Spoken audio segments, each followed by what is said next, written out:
Sosok Natasha Wilona memang sudah lama dikenal sebagai artis berbakat. Beberapa film pun kerap ia bintangi. Yang terbaru, Natasha Wilona kembali bermain peran dalam series Little Mom.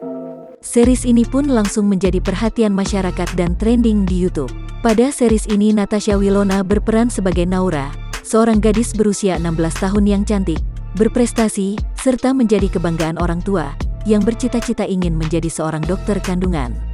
Sayangnya, impian ini harus ia kubur karena ternyata dirinya tengah mengandung anak Yuda yang diperankan oleh Teuku Rasya. Berikut 7 potret cantiknya Natasha Wilona, pemeran Naura di series Little Mom.